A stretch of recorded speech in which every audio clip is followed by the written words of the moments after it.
Hello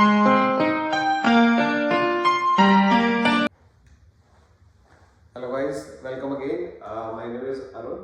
सो हमने video 1 किया है ISS 2023 प्रीवियस ईयर सोल्यूशन, है ना, जैम स्टैट्स। तो आज हम करेंगे क्वेश्चन नंबर 1 2 हमने किया है, आपने आगे का देखा होगा 3 4 6 स्टैट्स का। 7 क्वेश्चन अगेन मैथ्स का है, तो हम वहां से कंटिन्यू करेंगे। तो question number 7 is this question: for the function f r2r defined by this, the point 1 1 is, पूछ रहे हैं वो क्या है, पॉइंट ऑफ लोकल मैक्सिमा है, लोकल मिनिमा है, सैडल पॉइंट है, या नॉट अ क्रिटिकल पॉइंट है ना। सो जब आप क्वेश्चंस करते थे, हमने क्वेश्चन नंबर 1 और क्वेश्चन नंबर 2 देखा होगा। सो मैथ्स मैं ले रहा हूँ एंड स्टैट्स उदीसा ले रहे हैं। जैसे मैंने पहले भी बोला वीडियोस में, स्टार्टिंग वाली वीडियोस में, कि इंपॉर्टेंट ये है कि आपको समझ में आता है या नहीं आता। वी आर नॉट लाइक कि हमें ये प्लेलिस्ट डाल के काम खत्म करना है। मैं पहले बोल रहा हूँ कि हम वैसे पढ़ाना चाह रहे हैं, बताना चाह रहे हैं जैसे हम जनरली पढ़ाते हैं, है ना, ताकि आपका और हमारा कनेक्ट बने, है ना, आप लोग को जानो और आप फील कर पाओ कि हाँ ये बोल रहे हैं तो विश्वास कर सकता हूँ, या मुझे इनका पढ़ाया समझ में आ रहा है। सो वो एक ट्रस्ट जो है वो एक जनरेट करना है। सो इस टाइप जैसे क्वेश्चन जो आप देख रहे हो, ये वाला क्वेश्चन हम क्लास में कई बार कर चुके हैं, है ना। ये अगर हमारे आप मॉड्यूल में देखोगे, टेस्ट सीरीज मॉड्यूल में देखोगे जो हम प्रोवाइड कराते हैं, उसमें आपको मिलेगा, है ना। सो टेस्ट सीरीज ऐसी तरह की होनी चाहिए, ऐसा नहीं कि इतनी टफ बना दी कि वो बच्चा हिला ही नहीं पा रहा, है ना, बच्चे को लग रहा है बड़ा मुश्किल है, मेरे को तो नहीं आता, मेरे को तो नहीं आता। तो वो भी एक मोरल डाउन करने वाली बात है। टेस्ट सीरीज ऐसी होनी चाहिए जो आपका मॉडरेट लेवल की होनी चाहिए, ना ज्यादा टफ ना ज्यादा बहुत आसान, जो आपको लगे कि 60-70% जो है वो IIT के आसपास है। 100% तो कोई नहीं बना सकता, है ना, पर 60-70% आप बना लोगे तो एटलीस्ट 50% तो पास ही हो जाते हैं। तो आपको वो कोशिश करनी है जो हम पूरी मेहनत करते हैं कि उस टाइप के पैटर्न रखे जाए। तो फर्स्ट वीडियो में मैंने कहा था, जब सिलेबस बताया था, कि आप जब भी देखते हो मैथ्स वाला पार्ट विच इज 30%, सो ये जो कैलकुलस है, सेकंड वेरिएबल बड़ा इंपॉर्टेंट हो जाता है। तो मैंने आपको स्टार्टिंग से बोला हमारी अप्रोच क्या है, not to finish the previous. हमारा ही क्वेश्चन पकड़ो, उसकी थ्योरी कर लो, ताकि जब ये क्वेश्चन अगली बार आए तो आपको थ्योरी ना पढ़ना पड़े, आपको आंसर नहीं चाहिए। आपको अगर आंसर देखने के लिए पहली वीडियो आप देख रहे हो तो आप यहाँ रोक सकते हो, आप PDF खोलो, उसका आंसर की नेट पे अवेलेबल, आंसर देख लीजिए, खत्म हो जाता है।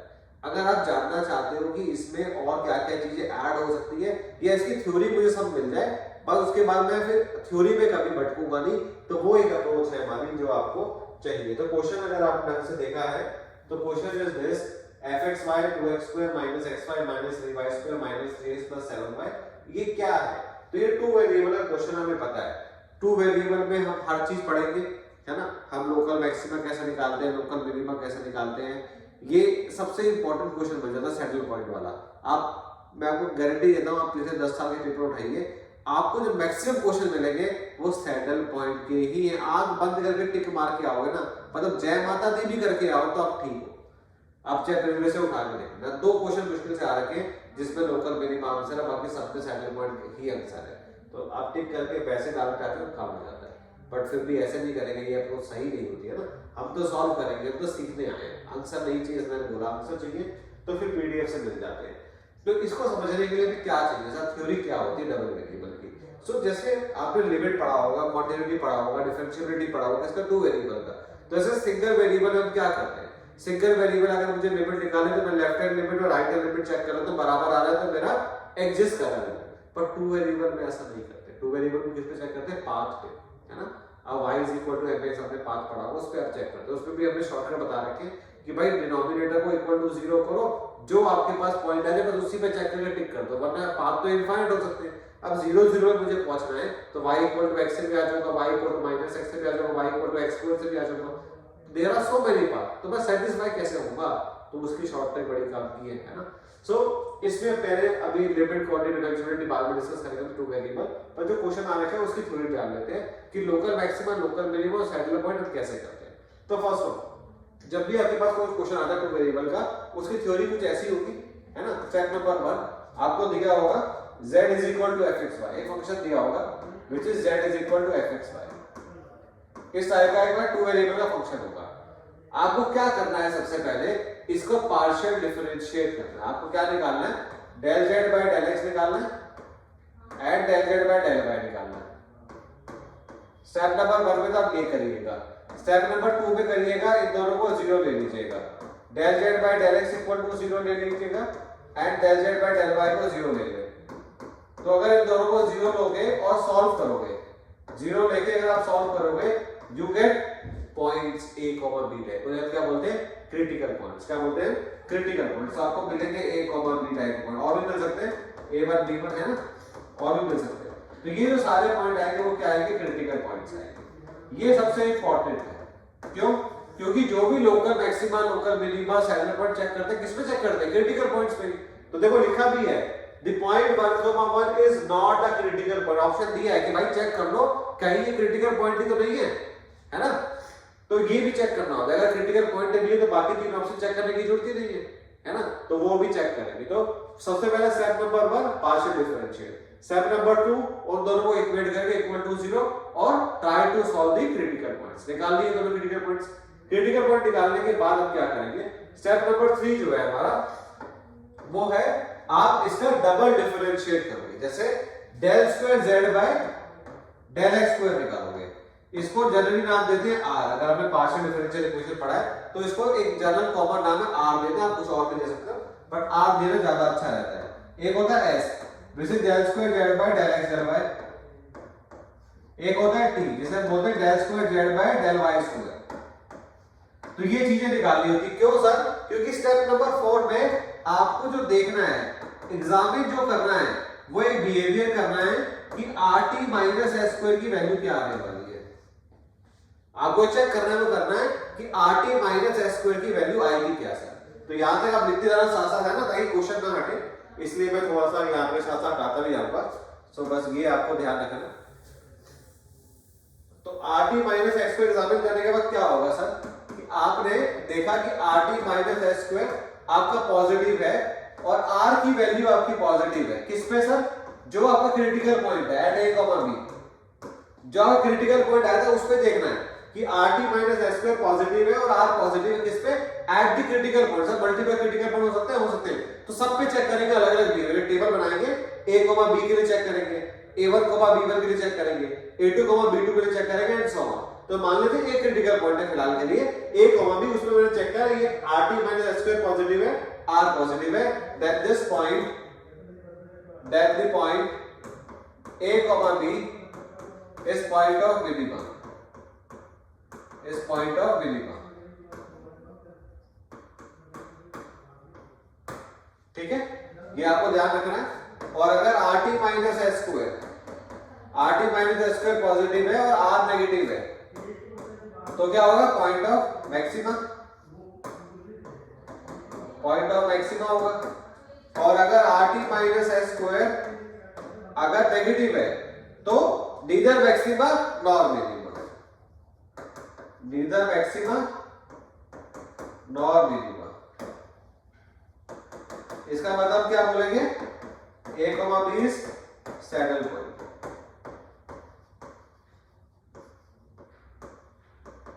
एक थोड़ा सा ना बस आउट ऑफ द बॉक्स बता रहा हूं, एक हिंट टाइप का कि rt माइनस s स्क्वायर अगर इक्वल टू 0 आ जाए तो फर्दर इन्वेस्टिगेशन की जरूरत पड़ती है।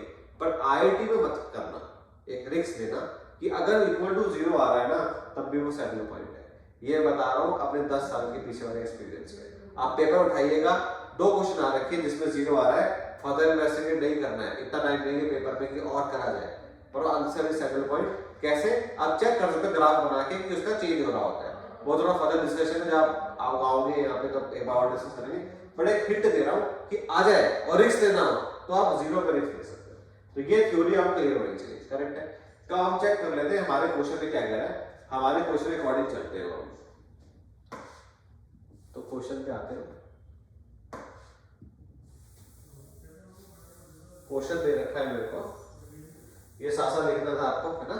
सो आपको क्वेश्चन दे रखा है fxy is equal to 2x square minus xy minus 3y square minus 3x plus 7y। ये आपको z दे रखा है ना, ये मानो दिस इज योर z। तो what is your del z by del x? तो this is 4x, partial derivative करो, this is 4x minus y है ना minus 3, this is del z by del x and what is del z by del y? This del y del y is minus x plus 7, ये आ गया है ना। अब आपको equal to 0 करना है, this equal to 0, this equal to 0। अब आपको सॉल्व करने की जरूरत नहीं है, ये स्मार्ट वर्क करना है, सॉल्व करने की जरूरत नहीं है। कह रहा है 1,1 पे चेक करो, तो पहले ये चेक कर लो 1,1 सेटिस्फाई कर रहा है। अगर सेटिस्फाई कर रहा है तो वो क्रिटिकल पॉइंट है, तो डाल के देख लो 1,1 4 -1 3 -3 0 सेटिस्फाई कर रहा है। यहां पे डालते हैं -1 और -6 -7 + 7 0 है ना। तो 1,1 दोनों को सेटिस्फाई कर रहा है, करेक्ट। तो 1,1 क्या हो गया, क्रिटिकल पॉइंट। यस और नो, सॉल्व करके नहीं निकालना 1,1, डाल के देख लो काम खत्म है। तो कह रहा नॉट अ क्रिटिकल पॉइंट, ये ऑप्शन तो गया है ना। वही अप्रोच के ऑप्शन काटने, ऐसा ही नहीं ढूंढना, तभी तो एमएसक्यू अच्छा होगा। पेपर में क्या है कि वो 10 क्वेश्चन जो एमएसक्यू के आते हैं ना, वही जान है इस पेपर की।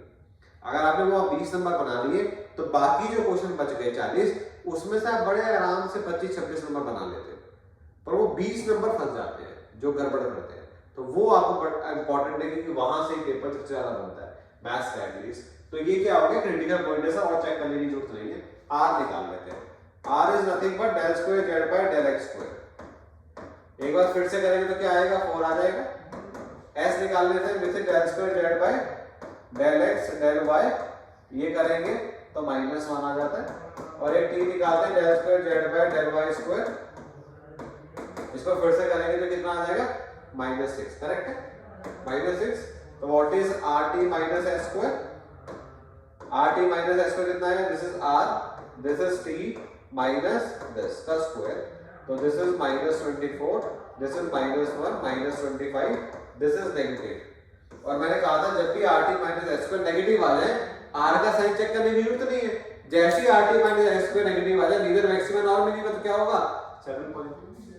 पेपर करने से पहले मैंने आपको कहा था कि भाई रिस्क कभी लेना हो तो सैडल पॉइंट पे लेना सबसे सेफेस्ट क्वेश्चन होता है। मतलब इसकी प्रोबेबिलिटी जो है बहुत बढ़िया है। तो ये एकदम सेफेस्ट क्वेश्चन है। आई होप कि आपको थ्योरी समझ में आई होगी। थ्योरी अगर नहीं समझ में आई तो फिर कुछ समझ में नहीं आना चाहिए आपको, है ना। फिर कोई क्वेश्चन देखने का मतलब ही नहीं है। रिपीट करता हूँ छोटा सा, 2 वेरिएबल का क्वेश्चन आता है, आपको सबसे पहले क्या करना है, पार्शियल डेरिवेटिव करना है। पार्शियल डेरिवेटिव को इक्वल टू 0 सॉल्व कर लेना है, क्रिटिकल पॉइंट आ जाएगा। क्रिटिकल पॉइंट पे ही डिसाइड होगा कि मैक्सिमा होगा, मिनिमा होगा, सेटल पॉइंट। तो उसके लिए क्या करना पड़ेगा, rt माइनस x को एग्जामिन करना पड़ेगा कि r पॉजिटिव है और rt minus x positive minima, r negative maxima. और अगर rt माइनस x नेगेटिव आ गया तो फिर सेटल पॉइंट, दैट्स इट। इतना आसान क्वेश्चन बनता है, ये पेपर में आता है, लड्डू है ये ऐसे वाले आपको ना 3 क्वेश्चन मिलते हैं एटलीस्ट 2 वेरिएबल के। अभी और भी कराऊंगा मैथ्स में, आ रखे 2023 पूरा कंप्लीट करेंगे, A to Z सब क्वेश्चन करेंगे विद करेक्ट एक्सप्लेनेशन, ताकि आपको समझ में आए कि कैसे काम चलता है। क्योंकि मैं वो बार-बार बोल रहा हूँ कि ये इंपॉर्टेंट है, क्योंकि इसी तरह से हम डिस्कस क्लास में भी करते हैं। यहाँ पे जैसे वीडियो में रीडिंग हो रहा है ना। क्योंकि आपको आप कैसे विश्वास करोगे वाला किसी के ऊपर कि क्लास में कैसे और चल रहा है, तो इसलिए एक विश्वास होता है कि आप जब आओगे पूछोगे तब समझ में आएगा कि हाँ इस तरह से मैं पढ़ के भी आया, मुझे ये अप्रोच सही लग रही है। तो इस तरह से आगे चीजें चलेगी। नेक्स्ट क्वेश्चन पे चलते हैं, बड़ा आसान क्वेश्चन है हमारा नेक्स्ट वाला, क्वेश्चन नंबर 16 है ना। क्वेश्चन नंबर 16 क्वेश्चन पढ़े, इस क्वेश्चन में तो शायद कुछ करने की जरूरत भी नहीं लग रही। आप बताना कोई लग रही है तो करनी पड़ेगी क्या इस क्वेश्चन को। कह रहा है for x belongs to r the curve y is equal to x square intersect the curve y is equal to x sin x plus. कितनी बार क्लास में कर चुके, कितनी बार x sin x प्लस को मैंने बोला जब भी आप इंटीग्रल कैलकुलस पढ़ रहे हो, है ना, तो ग्राफ को ध्यान से पढ़ो। कौन कौन से बात करता हूं, sin x cos x basic trigonometry, फिर x sin x, mod sin x, mod x sin x, mod cos x, x sin x plus cos x, sin x plus cos x, ये 15-20 ग्राफ बनते हैं बस। इसको आपको तुरंत समझ में आ जाता है। तो अगर आप ये देख लो कह रहा है एग्जैक्टली ये कितने पॉइंट पे कट करते हैं, तो उसके 2 तरीके हैं। या तो वो आप देखो इन दोनों को इक्वेट कर दो, आप चाहे तो आप ऐसा कर लो कि y is equal to x square है, इसको एक फंक्शन का नाम दे दो आप fx। मैं बड़ी अप्रोच बता रहा हूं पहले, जो बच्चे थोड़े से एक्स्ट्रा लेवल पे चलना चाहे तो आप ऐसा कर सकते हैं, है ना। या आप एक hx बना लो जिसको आप कह दो fx minus gx equal to 0। इसका मतलब अब ये कटेगी कब, जब fx gx बराबर होंगे, है ना। तो मैं यही कह रहा हूं कि fx इक्वल टू gx, ये मैंने नेट कर लिया, तो इसका मतलब fx minus gx equal to 0, तो hx आ गया। तो ये ग्राफ बन गया, ये आपके पास एक इक्वेशन आ गया। तो ये बेसिकली एक क्वाड्रेटिक इक्वेशन आ गई आपके पास। ये बेसिकली क्वालिटी इक्वेशन आ गई, चाहे इसका डिस्क्रिमिनेंट निकाल के सॉल्व कर लो, चाहे इसका मैक्सिमम मिनिमा निकाल के सॉल्व कर लो कि ये hx आ गया सर मेरे पास, इसका hx निकाल सकते हो, फिर hx चेक कर लो पॉजिटिव है या नेगेटिव है। तो अब चेक करना कि अगर ये hx पॉजिटिव है अगर x पॉजिटिव है और hx नेगेटिव है अगर x नेगेटिव है। इस वाले अप्रोच से भी जा सकते हो कि आपको मैक्सिमम और मिनिमम 2 पॉइंट मिल जाएंगे कि सर -π से 0 में एक पॉइंट है यहाँ पे और 0 से इंफिनिटी में एक पॉइंट है। ये मैं आपको बेसिक लंबा वाला अप्रोच बता रहा हूँ, ये आप जा सकते हो जो अपन क्लास में करते हैं। बट अगर आप छोटा चाहते हैं तो ग्राफ चाहिए ना सर, क्या करना है, y = x वाला ग्राफ, y = x वाला ग्राफ ये रहा सर। अब y सर ये ग्राफ नहीं आता x sin x + cos x, तो ये तो प्लॉट करके भी हो जाएगा आपसे, पॉइंट ले लो आप प्लॉट कर लोगे। वरना अगर आपको y x sin x आता है, कितना आसान, ये तो आना चाहिए ना भाई, ये x जैसे ही लगता है तो आपको समझ में आता है ये ग्राफ ऐसा घुमा करता था, ये ग्राफ ऐसे घूमता है नहीं, जैसी cos लगेगा ये क्या होगा, cos जैसे लगा क्योंकि 0 पे 1 हो जाता है ना। अगर मैं प्लस cos x कर दूंगा ऐसे मान लो तो क्या होगा, जैसे 0 डालूंगा x को तो ये y की वैल्यू 1 पे शिफ्ट हो जाएगी, ये वैल्यू यहां आ जाएगी नहीं। बस ये ग्राफ तो सभी को आता है x sin x, नहीं तो x sin पे प्लॉट हो गया है ना। सो जैसे cos जोड़ा तो ये ग्राफ जो है वो ये वाला जो नंबर है वो कुछ इस तरह से शिफ्ट हो गया ऐसे। तो कितने पॉइंट पे काटा, 2 पॉइंट पे काटा, ये रहा और ये ना। यू कैन इजीली ड्रॉ आराम से 2 पॉइंट ले लो, ये x को 0 ले लो यहाँ पे, इफ यू टेक x को 0 है ना तो आपको वैल्यू क्या मिल जाएगी 1, आप π/2 ले लो वैल्यू गेट π/2, आप पाई ले लो यू गेट -1, तो आप आराम से प्लॉट कर सकते हो भाई, इतनी मेहनत करने की जरूरत नहीं है। बेसिक ग्राफ ध्यान रखना होता है कि सर x sin x सभी को आता है, प्लस cos x का शिफ्ट कर दिया एक नंबर ऊपर तो बस ये ग्राफ बन गया। सो ये एक छोटा अप्रोच है जो एग्जाम में करना चाहिए। बड़ा अप्रोच इज दिस कि आप इस तरह से भी कर सकते हो कि आप, जैसे मैंने आपको बताया भी है कि हम जो है थ्योरम लगाते हैं ना, बोल्जानो थ्योरम लगाते हैं जिससे हम चेक कर लेते हैं कि सर -π से 0 के बीच में, -π के 0 के बीच में ये फंक्शन डिक्रीजिंग है, इसका मतलब केवल एक ही पॉइंट पर कट कर रहा होगा है ना। ऐसे 0 से इनफिनिटी पॉजिटिव है, एक पॉइंट कर रहा होगा, 2 पॉइंट हो गए, मैक्सिमम मिनिमम से आगे और प्लस कम हो गया।